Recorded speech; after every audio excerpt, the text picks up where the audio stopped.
ठीक है यार, वेलकम टू द चैनल। आज एक नया क्वेश्चन सॉल्व करना सीखेंगे, that is interval list intersections. ठीक है, तो क्वेश्चन बहुत इजी है, इंट्यूटिव है। मतलब किसी ने अगर पेन पेपर पे थोड़ा ड्रॉ करके देखा और उसके एग्जांपल्स बनाकर देखे ना, तो इजीली आप लोग भी इसके केसेस फिगर आउट कर पाओगे। So let us begin. Question में एक्चुअली गिवन क्या होगा? क्वेश्चन में ना हमें दो इंटरवल लिस्ट मिलेंगी, मतलब इंटरवल्स की दो लिस्ट मिलेंगी, जिसमें सारे के सारे इंटरवल्स क्या होंगे? सॉर्टेड। मतलब स्टार्टिंग पॉइंट और एंड पॉइंट वाला सिनेरियो है कि, और इंक्लूसिव है, स्टार्टिंग पॉइंट और एंड पॉइंट्स इंक्लूसिव है। आपको बताना है कि उसमें से इंटरवल्स के इंटरसेक्शन कौन कौन से हैं। जैसे कि अगर मैं इस थर्ड एग्जांपल को एक बार के लिए दिखाऊंगा, इंटरवल लिस्ट इंटरसेक्शन में मैंने थोड़ा सा मेहनत पहले कर रखी है ताकि क्लास में समझने में आपका टाइम बचे। टेबल से लिस्ट वन है, इसके अंदर मैंने सारे इंटरवल्स दिखा रखे हैं। ये 1 से स्टार्ट हो रहा है और 3 पे खत्म हो रहा है। 5 से स्टार्ट हो रहा है, 10 पर खत्म हो रहा है। 12 से बिगिन कर रहा है एंड 17 तक जाएगा। वेयर एज लिस्ट 2 में 2 से गया, 4 पे खत्म, 5 से स्टार्ट, 7 पर फिनिश, 9 पर स्टार्ट, 13 पर फिनिश। तो अगर मैं इसके इंटरसेक्शंस की बात करूं ना, तो इंटरसेक्शन पता है कौन कौन से हैं? ये देखो, ये वाला इंटरसेक्शन पॉइंट इतना सा, ठीक है। या फिर इंटरसेक्शंस,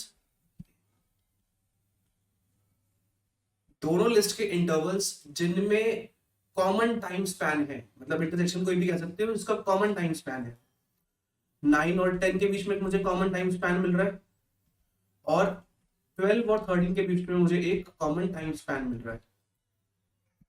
ठीक है, तो अगर मैं इसका आउटपुट दिखाऊंगा तो आउटपुट भी क्या होगी? एक लिस्ट ही होगी जिसके अंदर ये सारे के सारे common time stamps, that is intersection वाले टाइम स्टैम्प्स लिखे होंगे। जैसे कि आंसर है, तो इसके अंदर हमारे पास एक टाइम स्पैन आएगा,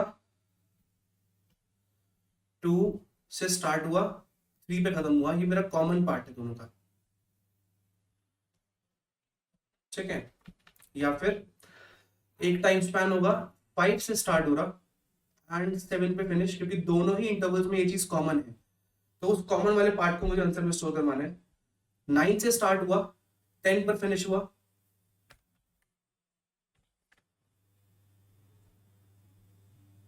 ठीक है। 12 से लेकर 13। तो अगर मैं इसके आंसर्स लिखना स्टार्ट करूं तो एक इंटरवल, मतलब जो कॉमन टाइम स्टैम्प्स हैं वो भी एक इंटरवल के फॉर्म में ही दिखेंगे तुम्हें। जैसे कि 2 से लेकर 3 इतना पार्ट दोनों इंटरवल्स में कॉमन था। 5 से लेकर 7 इतना पार्ट दोनों इंटरवल्स में कॉमन था। 9 से लेकर 10 इतना पार्ट दोनों इंटरवल्स में कॉमन था, एंड 12 से लेकर 13। सो हमारे पास आंसर में भी क्या आया है? 2 3 5 7 9 10 12 13, ठीक है। So list one, list two sorted on the basis of starting point. उसके हिसाब से आपको थर्ड एरे लिस्ट प्रिपेयर करनी है जो उसके कॉमन टाइम स्टैम्प्स को होल्ड करके रखती है। Common time stamps technical language में इंटरसेक्शन इंटरवल्स, इंटरसेक्टेड इंटरवल्स, ठीक है। तो अगर मैं सिर्फ इस कोड को करते हुए, जैसे मैं अभी तुम्हें करके दिखा रहा था, तो इसके ना तुम्हें थोड़ा सा फोकस करो तो उसकी टोटल दो पॉसिबिलिटीज बन सकती है। दो पॉसिबिलिटीज क्या क्या है? 2 या 3 पॉसिबिलिटीज, ज्यादा नहीं। जैसे कुछ पॉसिबिलिटीज में ये कहता हूं कि हो सकता है कि लिस्ट वन का, लिस्ट वन है, ये लिस्ट टू है। एक पॉसिबिलिटी ये हो सकती है कि लिस्ट वन का इंटरवल लिस्ट टू के इंटरवल के साथ कुछ पार्ट उसका ओवरलैप कर रहा हो, मतलब लिस्ट टू का इंटरवल का एंड पॉइंट ज्यादा है। तो इसका मैं एग्जांपल ले लेता हूँ, 1 से लेकर 5 एंड 3 से लेकर 8, ठीक है। या फिर एक केस ये बन सकता है कि लिस्ट वन है, लिस्ट टू है, लिस्ट वन का लिस्ट टू का इंटरवल पीछे है, लिस्ट वन का इंटरवल आगे है, ठीक है। तो एग्जांपल अगर लें तो लेट सपोज ये है मेरे पास 2 से लेकर 10 एंड 7 से लेकर 13, ठीक है। या फिर एक पार्ट ये बन सकता है लिस्ट वन, लिस्ट टू की दोनों ही अनरिलेटेड है, मतलब कुछ भी मर्ज नहीं हुआ।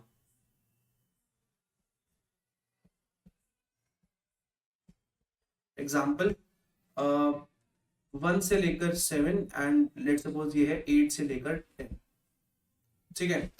तो अगर मैं इन चीजों को देखूं तो इनको सॉल्व कैसे करते हैं? तो सबसे पहले तो कॉमन पॉइंट देखो, तो कॉमन पॉइंट निकालने के लिए पता है क्या ट्रिक आप लगा सकते हैं इसके अंदर? मैं ये कहता हूं कि आप स्टार्टिंग पॉइंट के जो भी दोनों स्टार्टिंग पॉइंट्स हैं, आपके पास कोई भी दो इंटरवल्स हैं अलग अलग लिस्ट के, आपको पता लगाना है कि वो इंटरसेक्शन फॉर्म कर रहे हैं नहीं कर रहे। तो दोनों के स्टार्टिंग पॉइंट्स का अगर हम मैक्सिमम निकाल लें, मतलब दोनों के स्टार्टिंग पॉइंट का मैक्सिमम क्या होगा? 3, एंड दोनों के एंड पॉइंट्स का मिनिमम निकाल लें, तो देखो common starting point, of course जो दोनों में से मैक्सिमम होगा वो वहां से इंटरसेक्शन बनना पॉसिबल है, वहां से इंटरसेक्शन बनना स्टार्ट हो सकता है। तो दोनों का मैक्सिमम 3 और दोनों का मिनिमम एंड पॉइंट, तो कॉमन एंडिंग पॉइंट क्या हो जाएगा? 5। तो इस केस में 3 से लेकर 5 हमारा क्या होगा? इंटरसेक्शन, जो कि ट्रू भी है। अगर आप देखो जरा ध्यान से तो ये 3 से लेकर 5 दोनों में कॉमन है। अगर मैं इस केस में देखूं, इस केस में भी सेम लॉजिक ही लगाया जा सकता है। अगर आप निकालते हैं common starting point, common starting point is actually में maximum of starting point of interval 1 and starting point of interval 2। तो 2 एंड 7 दोनों का मैक्सिमम कौन है? 7। अगर मैं कॉमन एंडिंग पॉइंट की बात करूं तो इंटरसेक्शन निकालने के लिए दोनों के एंडिंग पॉइंट्स का मिनिमम देखते हैं। तो minimum of ending point of interval 1 and ending point of interval 2, दोनों का अगर मिनिमम देखेंगे तो 10 और 13 का मिनिमम, तो हमारे पास क्या आया? 10। ठीक है। अब अगर मैं देखूं 7 से लेके 10 एक मेरा वैलिड इंटरसेक्शन बन सकता है, तो ये हो गया मेरा इंटरसेक्शन पॉइंट 7 से लेकर 10, जो कि ट्रू भी है। 7 से स्टार्ट हुआ 10 पे खत्म हुआ, तो ये हमारा क्या है? Common intersection. इस केस में 3 से लेके 5 हमारा कॉमन इंटरसेक्शन था। एक बार के लिए इस सिनेरियो में देखते हैं जिसमें दोनों के दोनों इंटरवल्स बिल्कुल ही एक दूसरे पे ओवरलैप नहीं कर रहे, मतलब कोई इंटरसेक्शन नहीं बना रहे। तो अगर इस केस में देखें तो कॉमन स्टार्टिंग पॉइंट कैसे निकलेगा? Maximum of starting point of interval 1 and starting point of interval 2। Starting point of interval 2 क्या है हमारे पास? 8, तो दोनों का मैक्सिमम 8 है। अगर मैं एंडिंग पॉइंट देखूं, दोनों का मिनिमम 7 और 10 का मिनिमम क्या है? 7। अब देखो ना, थोड़ा सा लॉजिकल सिनेरियो देखो, 8 से लेकर 7 तक का कोई इंटरवल बन ही नहीं सकता। मतलब अगर मैं कोई वैलिड इंटरवल की बात करूं, उसमें starting point should be always less than और इक्वल टू एंड पॉइंट। इस केस में देखो स्टार्टिंग पॉइंट 8 है, एंडिंग पॉइंट 7 है, तो इसका मतलब कि नो इंटरसेक्शन। ठीक है। अब हम इस प्रॉपर्टी का यूज कैसे करते हैं अपने क्वेश्चन को सॉल्व करने में? हम ना 2 पॉइंटर अप्रोच लगाएंगे। जैसे मेरे पास ये दो लिस्ट गिवन थी, मैं एक बार के लिए इन दोनों की मदद लेता हूं, या फिर मैं इस एग्जांपल से दिखाता हूं।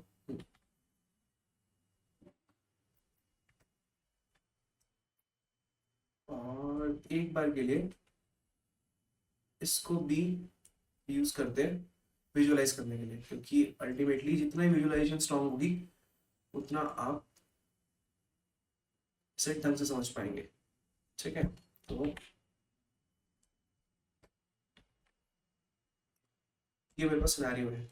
ठीक है। अब देखो दो लिस्ट है मेरे पास, तो एक बार मैं दो लिस्ट बना देता हूँ उसके न्यूमेरिकल फॉर्म्स। ठीक है। तो लिस्ट 1, अगर मैं इसकी एरे लिस्ट देखूं, मतलब एक एरे देखूं, it is array of array, तो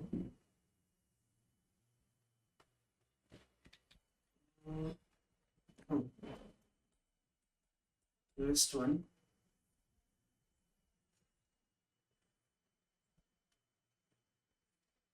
1 3 5 10 12 17। लिस्ट 2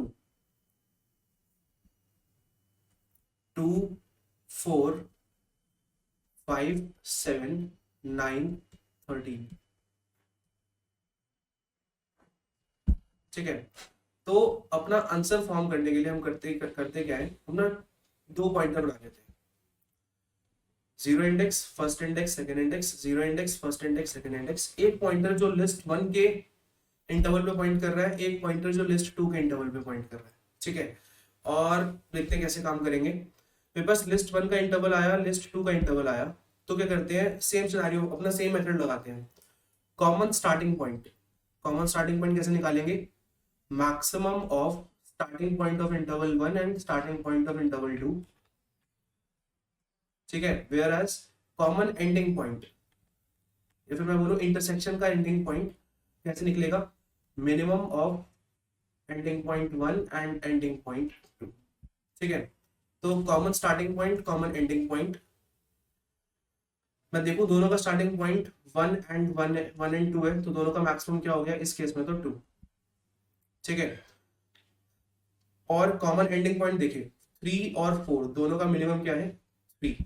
तो एक्चुअली पता है कहने की कोशिश क्या कर रहा है, देखो स्टार्टिंग पॉइंट 2 है, एंडिंग पॉइंट 3 है, और स्टार्टिंग पॉइंट एंडिंग पॉइंट से कम भी है, तो इसका मतलब कि एक वैलिड इंटरसेक्शन मिल गया मुझे 2 से लेके 3 तक में एक वैलिड इंटरसेक्शन मिल गया, ठीक है। अब इसको अपने आंसर में स्टोर करवा लेते हैं, तो हमने अपने पास एक एरे लिस्ट रखते हैं आंसर स्टोर कराने के लिए, ठीक है। उसके अंदर इस 2 और 3 को स्टोर करवा लेंगे एक एरे बनाकर, ठीक है।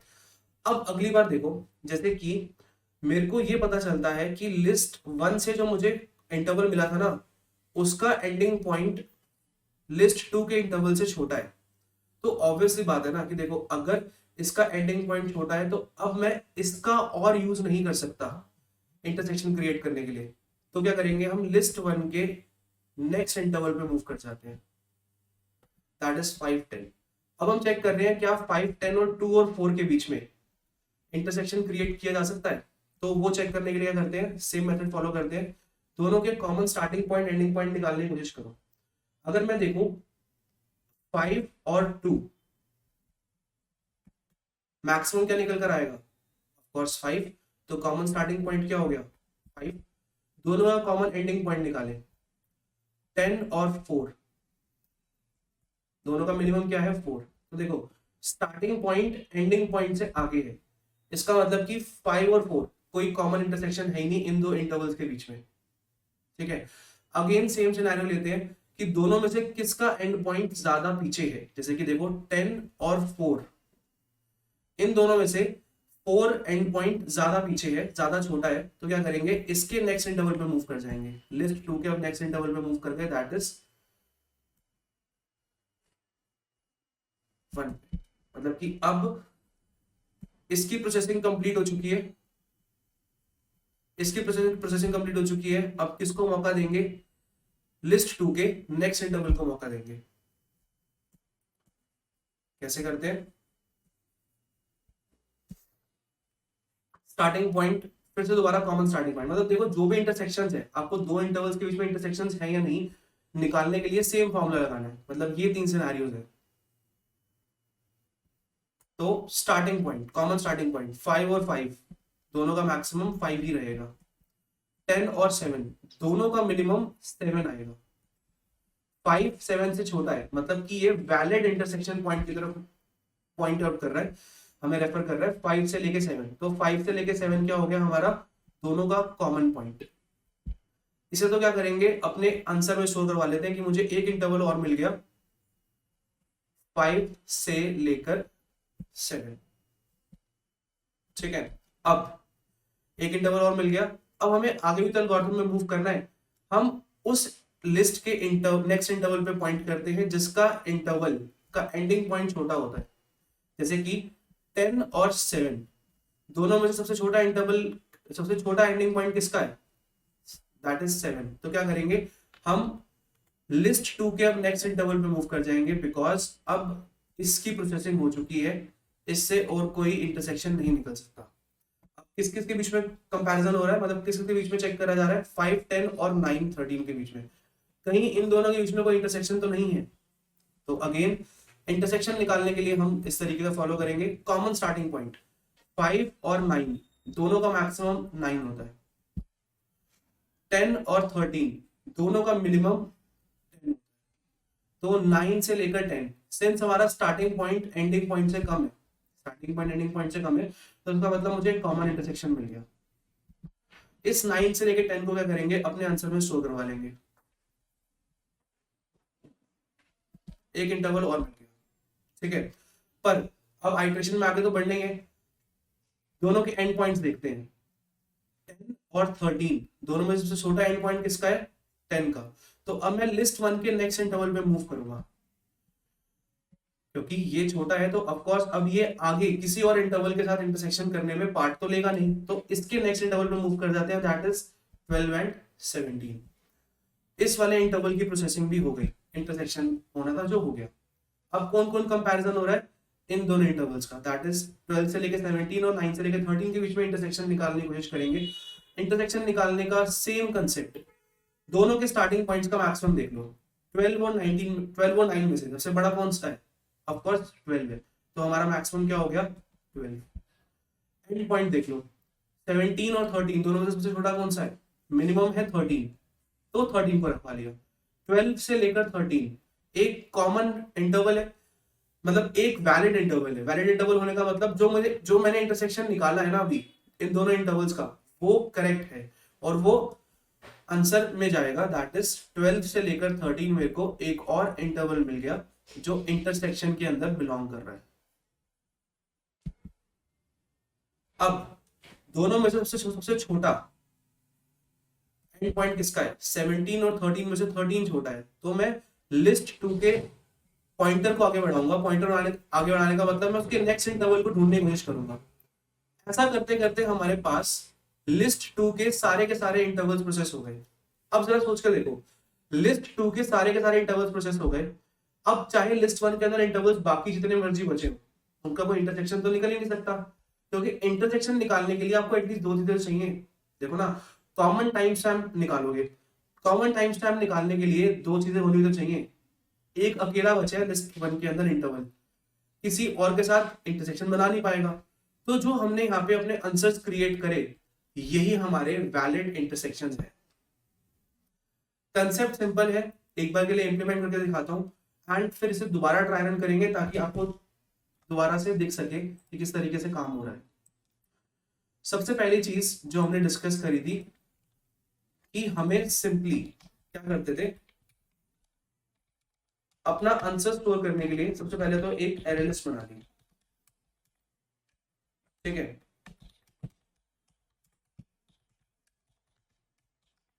और अगर मैं बात करूं तो ये एरे लिस्ट होगी इंटरवल्स की। इंटरवल्स का मतलब मैं इसमें एक 1D एरे रखवाऊंगा। अब 1D एरे क्यों रखवा रहा हूं कि उसके 0th इंडेक्स में स्टार्टिंग पॉइंट रखवा लूंगा और फर्स्ट इंडेक्स पे एंडिंग पॉइंट। अगर मैं ये इंटीजर एरे नहीं भेजता तो मुझे फिर कुछ ऑब्जेक्ट्स का काम करना पड़ेगा, उससे बच सकते हैं, तो 1D एरे से काम करते हैं। अब आगे देखो, दो पॉइंटर सेट करने थे। एक पॉइंटर जो लिस्ट 1 को पॉइंट करेगा, वो इनिशियली 0 पे है। एक पॉइंटर जो लिस्ट 2 को पॉइंट करेगा, दोनों मतलब पॉइंटर 1 लिस्ट 1 के इंटरवल से लिस्ट 1 के इंटरवल्स को पॉइंट कर रहा होगा और पॉइंटर 2 लिस्ट 2 के इंटरवल्स को पॉइंट कर रहा होगा। काम कब तक करेंगे? जब तक पॉइंटर 1 हमारे इंटरवल लिस्ट की लेंथ से छोटा है और साथ ही साथ पॉइंटर 2 भी इंटरवल लिस्ट 2 की लेंथ से छोटा है, ताकि दोनों के दोनों वैलिड इंटरवल्स को पॉइंट कर रहे हैं। काम करना कैसे था, मेरे पास अब पॉइंटर 1 है, पॉइंटर 2 है, दोनों ही देखो पॉइंटर 1 इंटरवल लिस्ट 1 के किसी इंटरवल को पॉइंट कर रहा है, पॉइंटर 2 इंटरवल लिस्ट 2 के किसी इंटरवल को पॉइंट कर रहा है। मतलब बेसिकली इन इंडेक्सेस पे पॉइंट करा जा रहा है इंटीजर वेरिएबल के थ्रू। अब हमें क्या निकालना था? हर बार अपना common starting point common ending point निकालने की कोशिश करते हैं। तो कॉमन स्टार्टिंग पॉइंट कैसे निकलता है? मैथ डॉट मैक्सिमम ऑफ, देखो इंटरवल लिस्ट 1 मतलब पहली लिस्ट के उस इंटरवल का स्टार्टिंग पॉइंट और लिस्ट 2 के इंटरवल का स्टार्टिंग पॉइंट। तो कैसे निकालते हैं? इंटरवल लिस्ट 1 में आप कौन से इंटरवल की बात कर रहे हो? दैट इज पॉइंटर 1, उसका स्टार्टिंग पॉइंट का मतलब 0th कॉलम, क्योंकि स्टार्टिंग पॉइंट को रिप्रेजेंट कर रहा है 0th कॉलम से और एंडिंग पॉइंट को रिप्रेजेंट करा जा रहा है फर्स्ट कॉलम से। सिमिलरली यहाँ पे इंटरवल लिस्ट 2 मतलब सेकेंड लिस्ट में से भी मैं स्टार्टिंग पॉइंट निकालता हूं जीरोथ कॉलम, दोनों का जो मैक्सिमम होगा उसका मैक्सिमम रखवा लेंगे। अगर मैं सिमिलरली एंडिंग पॉइंट की बात करूं कि इंटरसेक्शन का एंडिंग पॉइंट क्या हो सकता है, that is minimum of interval list के उसी इंटरवल में एंडिंग पॉइंट और लिस्ट 2 के इंटरवल का ending point, that is first column. मेरे पास कॉमन स्टार्टिंग पॉइंट आ गया, कॉमन एंडिंग पॉइंट आ गया। अब देखो काम कैसे करते हैं। अगर हमारा कॉमन स्टार्टिंग पॉइंट बड़ा है, सॉरी छोटा है या बराबर है किसके, कॉमन एंडिंग पॉइंट के, तभी तो ये एक वैलिड इंटरसेक्शन हो सकता है, जैसे हमने डिसाइड किया था, जैसे हमने देखा भी था। अगर हमारा स्टार्टिंग पॉइंट एंडिंग पॉइंट से छोटा नहीं है तो मतलब ये तो कोई वैलिड इंटरवल ही नहीं है। अगर कोई वैलिड इंटरवल नहीं है तो उसका मतलब इंटरसेक्शन फॉर्म नहीं हो रहा। स्टार्टिंग पॉइंट एंडिंग पॉइंट से छोटा है तो मतलब ये एक वैलिड इंटरवल है, 7 से लेकर 10 हम एक वैलिड इंटरवल बना सकते हैं। स्टार्टिंग पॉइंट एंडिंग पॉइंट से छोटा है तो 3 से लेकर 5 में एक वैलिड इंटरवल बना सकता हूँ। स्टार्टिंग पॉइंट एंडिंग पॉइंट से छोटा नहीं है तो मैं वैलिड इंटरवल नहीं क्रिएट कर सकता। तो देखो, अगर स्टार्टिंग पॉइंट एंडिंग पॉइंट से छोटा है या उसके बराबर है तभी हमारा वैलिड इंटरवल, वैलिड इंटरसेक्शन वाला इंटरवल क्रिएट किया जा सकता है। और वो इंटरवल क्रिएट कैसे करते हैं, एक 1D एरे होगा, उसके अंदर जीरोथ कॉलम पे मतलब जीरोथ इंडेक्स पे क्या रखवाएंगे, अपना कॉमन स्टार्टिंग पॉइंट, और फर्स्ट इंडेक्स पे रखवाएंगे कॉमन एंडिंग पॉइंट। एक 1D एरे क्रिएट किया, इस 1D एरे को हम इंसर्ट कर देते हैं अपने आंसर वाली एरे लिस्ट में।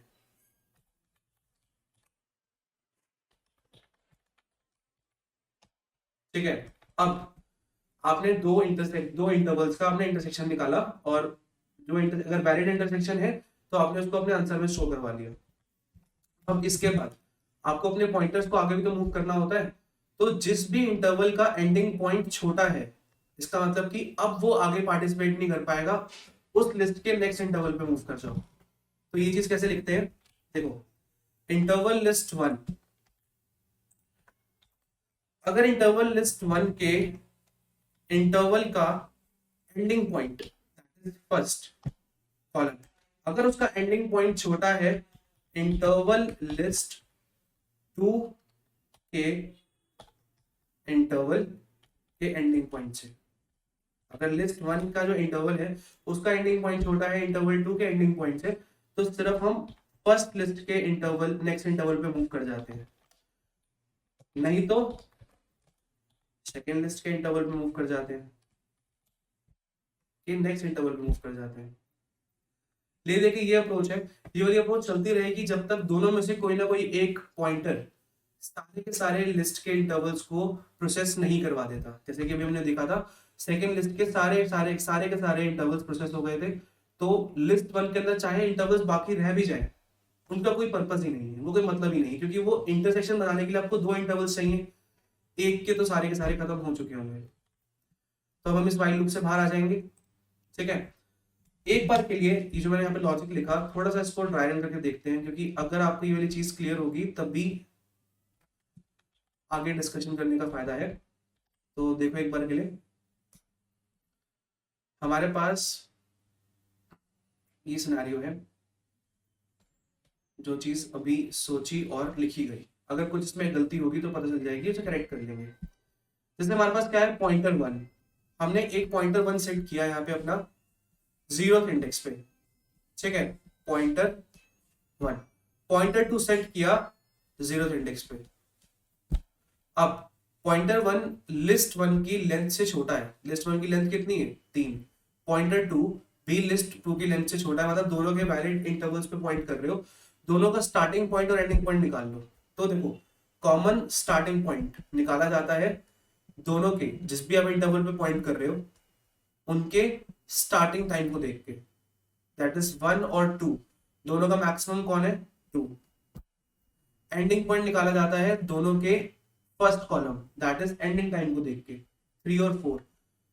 तो कॉमन एंडिंग पॉइंट दोनों का मिनिमम क्या है 3, स्टार्टिंग पॉइंट 2 है, एंडिंग पॉइंट 3 है, मतलब ये एक वैलिड इंटरवल को पॉइंट कर रहा है, मतलब जो मुझे इंटरसेक्शन मिला वो एक वैलिड इंटरवल था।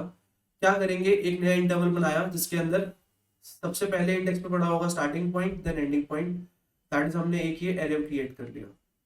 2 and 3 एक वैलिड इंटरवल है, इसको हमने कहाँ पर ऐड करवा दिया, अपनी एरे लिस्ट के अंदर जो हमारे फाइनल आंसर को स्टोर कर रही है। तो वो बेसिकली एक एरे लिस्ट है जो एरे टाइप के इंटरवल्स को स्टोर करेगी। इतना काम होने के बाद पॉइंटर 1 दैट इज लिस्ट 1 के 0th इंटरवल के एंडिंग टाइम दैट इज 3 की बात हो रही है। पॉइंटर 2 लिस्ट 2 के 0th इंटरवल के एंडिंग टाइम की बात हो रही है दैट इज 4। 3 4 से छोटा है तो क्या करेंगे, पॉइंटर 1 को आगे बढ़ा देंगे। देखो ना इसका एंडिंग पॉइंट कम है तो अब ये नेक्स्ट इंटरवल पे मूव कर जाएगा दैट इज। आगे देखो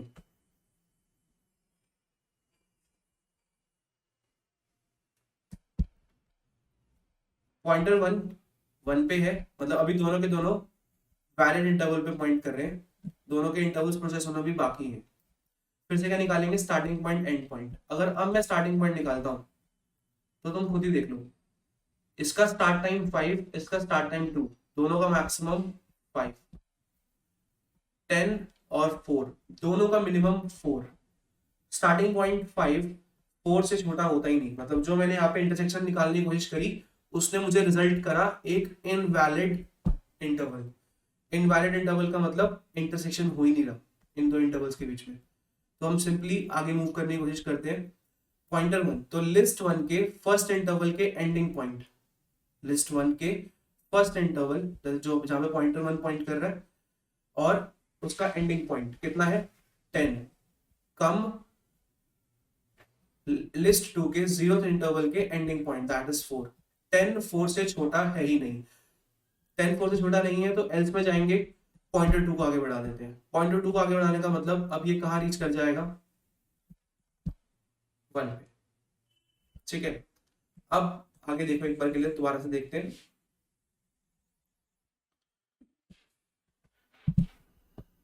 दोनों के फिर से आप लूप के अंदर आओगे, दोनों के फिर से स्टार्टिंग पॉइंट एंड पॉइंट निकाले जाते हैं। 5 और 5 दोनों का मैक्सिमम 5 है, 10 और 7 दोनों का मिनिमम 7 है।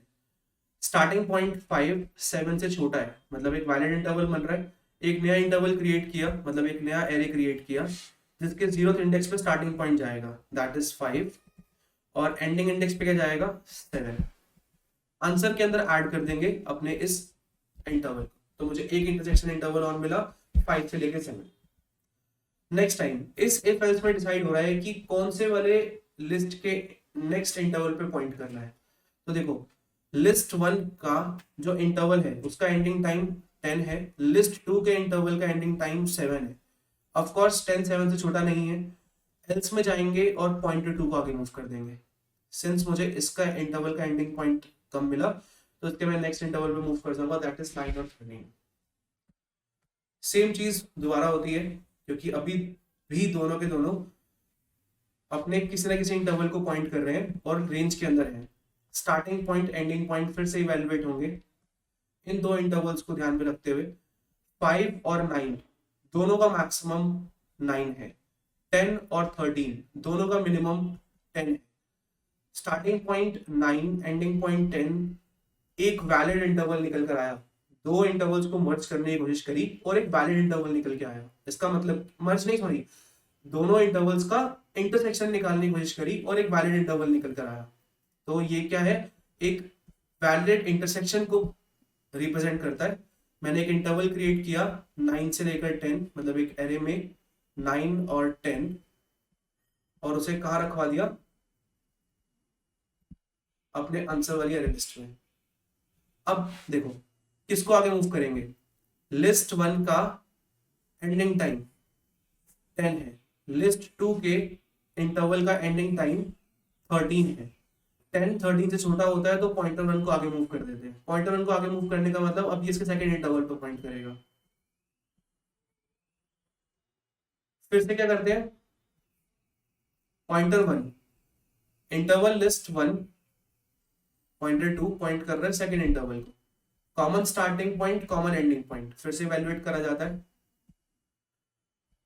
12 और 9 दोनों का मैक्सिमम 12, एंडिंग पॉइंट का मिनिमम निकालते हैं तो 17 और 13 दोनों का मिनिमम 13, 12 13 से छोटा है, एक नया इंटरवल क्रिएट करा